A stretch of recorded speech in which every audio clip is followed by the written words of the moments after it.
Hey there, welcome back to Daily with Nate. I'm Nate Ridgway, your personal performance coach, and we're in our series on the 21 Irrefutable Laws of Leadership by John Maxwell. Today, we're going to talk about the law of priorities. Here's what the law of priorities says. Leadership understands that activity is not the same as accomplishment. Now, I'll tell you what, I know this one from first-hand experience. I have led sales organizations that have broken records where we have absolutely dominated, done millions of dollars a month in sales, had people standing on stages with confetti falling from the air for being top money earners.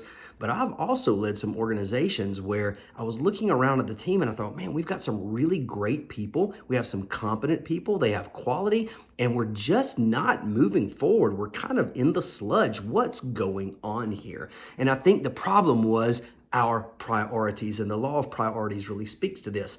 John Maxwell says that we need to ask ourselves 3 questions to really discern if we're functioning correctly in our priorities. Number 1, what is required?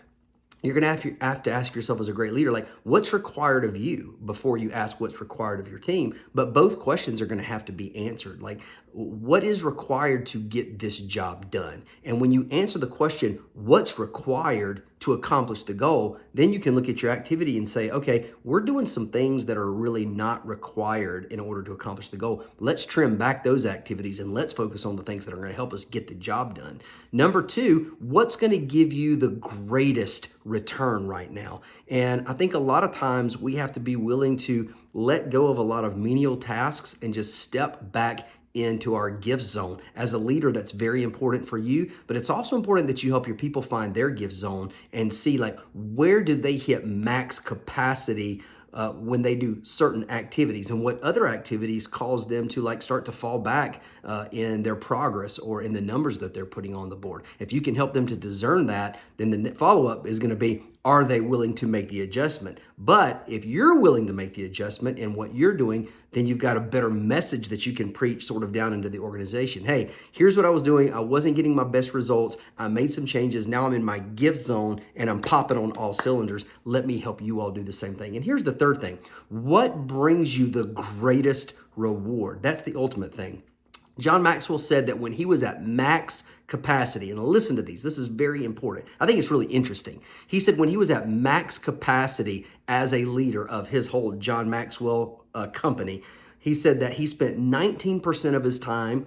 These were, first of all, these are the 4 things that were his most important lanes, or the things that he needed to be doing the most. So these may not perfectly add up to 100%, but these were the highest functioning percentile things that he needed to be doing. Number 1 was leadership. He spent 19% of his time in leadership. Number 2, communication. He spent 38% of his time in communication to other leaders or down through the organization. Number 3, creating. And he spent 31% of his time creating and 12% of his time networking. Those were his top 4 priorities.